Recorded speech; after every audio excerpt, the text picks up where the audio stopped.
Assalamualaikum warahmatullahi wabarakatuh.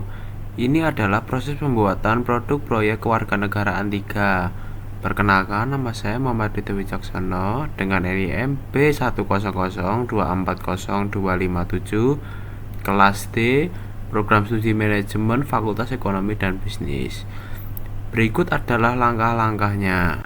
Langkah yang pertama, mengidentifikasi permasalahan yang terjadi di lingkungan sekitar maupun media online. Mencari permasalahan lama atau baru saja terjadi yang berhubungan dengan Pancasila dan manajemen, serta mencari berbagai sumber informasi terkait permasalahan yang ditentukan. Langkah yang kedua, mencari topik permasalahan yang akan dibahas. Menentukan topik permasalahan yang akan dibahas sesuai dengan identifikasi masalah yang sering ditemukan, yakni sebuah perusahaan besar melakukan PHK massal dengan meninggalkan masalah para pegawai tidak dibayar dengan lunas. Langkah yang ketiga, menentukan relevansi topik dengan bidang studi manajemen serta Pancasila.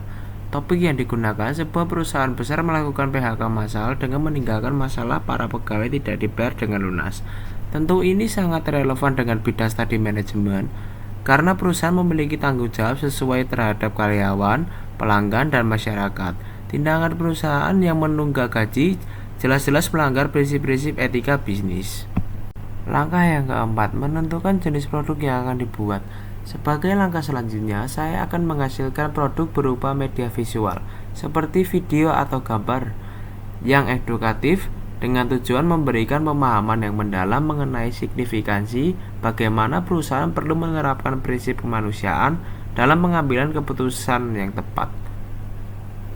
Langkah yang kelima, mencari berbagai macam referensi yang berhubungan dengan produk yang akan dibuat. Setelah menentukan jenis produk untuk menghasilkan video edukasi yang berkualitas, saya perlu mengumpulkan berbagai referensi dari berbagai sumber, seperti jurnal ilmiah, artikel online, dan studi kasus. Referensi-referensi ini akan menjadi landasan yang kuat dalam mengembangkan ide-ide kreatif dan inovatif untuk video saya, mulai dari pemilihan narasi, visualisasi, hingga pemilihan contoh kasus yang relevan. Langkah yang keenam, mulai melakukan proses pembuatan produk. Bagaimana cara kita membuat video yang tidak hanya memenuhi tugas, tetapi juga dinikmati oleh banyak orang? Mari kita mulai merancang konten yang menarik dan relevan dengan minat penonton. Dengan teknik pengeditan yang tepat, kita dapat membuat video yang informatif, menghibur, dan mudah dipahami oleh berbagai kalangan.